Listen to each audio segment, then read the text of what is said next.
Olá, professora Jessiane de História. Vamos relembrar rapidinho o conteúdo da última aula sobre a Revolução Industrial, né? Que a gente viu a Revolução Industrial aí surgindo na Inglaterra, porque a gente vimos que a Inglaterra já era uma potência econômica, naval, já tinha uma política bem estabelecida, bem consolidada com a monarquia parlamentar, né? Vinha aí cada vez se desenvolvendo mais, e também a partir do século XV, com as grandes navegações, né? Foram descobrindo aí novas terras, e isso aumentou o mercado consumidor, né? Então não era mais interessante aquela produção artesanal, tinha que se acelerar essa produção para vender mais, né? Então esses capitalistas de olho nisso, de olho nesse mercado, começaram a investir na manufatura, né, que eram as primeiras fábricas, só que ainda era uma produção manual, em que cada pessoa fazia um serviço diferente, né, visando acelerar esse processo. Só que ainda não era o suficiente, né? Então esses capitalistas começaram a premiar pessoas que criassem, que inventassem máquinas, né? E aí surgiram uma série de maquinários, né? E a gente viu assim que as máquinas, né? Uma máquina ela era capaz de fazer a produção de 10 pessoas. Então, com isso surgiu desemprego, e também os salários desses trabalhadores foi afetado. Houve uma queda também nos salários, né? Continuando o assunto de hoje aqui, o cotidiano nas fábricas. Como era a vida dessas pessoas, desses trabalhadores, né? Nessas fábricas. Então, as fábricas eram um ambiente fechado, escuro. Muitas dessas fábricas eram fábricas de produção de tecido, né? Então, soltava muitos fios, né? E isso prejudicava. Eram ambientes até irrespiráveis, né? Com fumaça e tudo mais. Era um ambiente bem difícil de se trabalhar, tá? Além disso, né? Continuando aqui, cotidiano nas fábricas, para frente, a vida fora das fábricas, né? Esses trabalhadores, eles moravam em casas simples, um cômodo apenas, né? O banheiro era comunitário, né? Era para todas as pessoas que moravam ali nas vilas, naquelas cidades. Era uma vida bem simples, ganhavam salários baixíssimos, né? Ganhavam muito pouco, trabalhavam muito, né? De 14 a 18 horas por dia. Mulheres e crianças ganhavam até um terço a menos do que os homens, né? Eles não tinham direito a nada, direitos como a gente conhece hoje em dia, não havia, né? Inclusive sofriam até castigos físicos, né? Como penalidades e multas também, por coisas irrelevantes, né? Por exemplo, se assoviasse no trabalho, não podia, né? Tirar cochilo de jeito nenhum, né?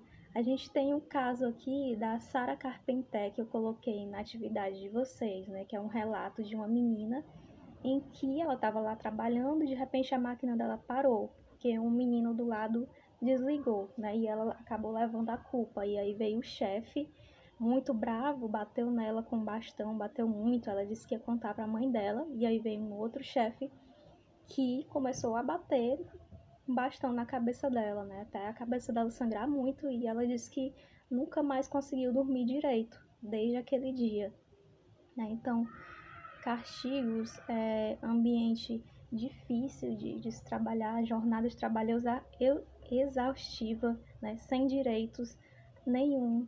Então, muito difícil, complicado, salário baixo, né? E ainda assim, pessoas perdendo seus trabalhos para as máquinas, né? Isso tudo, esse cenário, né, surgiu aí o chamado movimento ludista, que era liderado por Ned Ludd, né? Vamos ver aqui no próximo slide a luta dos trabalhadores, certo? Então, esses trabalhadores que perderam seus empregos começaram a se organizar, e aí eles culpavam as máquinas por terem perdido seus trabalhos. E aí se organizavam para quebrar, invadir as fábricas e quebrar as máquinas, né? Por colocarem a culpa nelas. Esse movimento ele foi duramente reprimido, né? Muitas pessoas morreram, né? Mas os trabalhadores não desistiram, né? Continuaram se organizando, só que agora em associações operárias, surgiram as associações operárias, que mais na frente deu origem aos sindicatos. Sindicatos como vocês conhecem hoje em dia, né? A gente tem sindicatos de várias profissões, né? Os professores, os motoristas, etc. Né? Para que servem esses sindicatos? São organizações de trabalhadores que lutam, né, por melhores condições de trabalho, salário, etc. Aí eles continuam se organizando, né, inclusive dão início à chamada Carta do Povo. A gente tem aqui, ó, vou ler esse slide aqui para vocês. Carta do Povo. Na Inglaterra, os trabalhadores lutaram para aumentar sua participação política num documento chamado Carta ao Povo de 1838. Exigiam o voto universal para que os representantes da classe trabalhadora também pudessem votar e ser eleitos para o parlamento, né? Então, eles queriam também participação política, né? Eles queriam ter o direito de votar e também queriam que trabalhadores participassem do parlamento, né? Algumas das reivindicações eles conseguiram, assim, ao longo do tempo foram décadas, né, de luta, de muita luta, de pessoas em manifestações morrendo, sendo presas, né, torturadas, mas aí foram conquistando direitos, né, pouco a pouco eles foram conquistando direitos. Próximo slide, conheça as conquistas operárias inglesas do século XIX e início do século XX. Em 1833, limitou o trabalho das crianças entre 10 e 13 anos a 48 horas semanais, entre 13 e 18 anos a 69 horas semanais. Em 1842, proibiu o trabalho infantil e feminino nas minas. Em 1846, suprimiu os impostos sobre os cereais importados, como o trigo, que encarecia o preço do pão. 1847, estabeleceu jornadas de trabalho de 10 horas.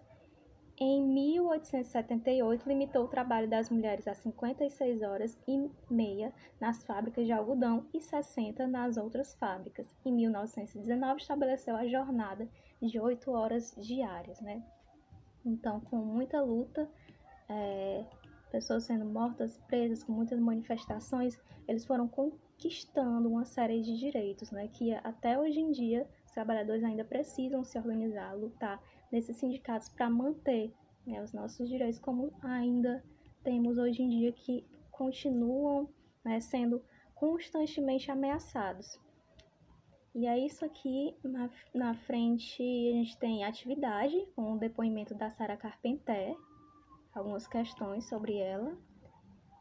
E a próxima, aqui, sobre o movimento ludista, certo? Aí qualquer dúvida, se vocês estiverem na atividade, é só me chamar. Tchau!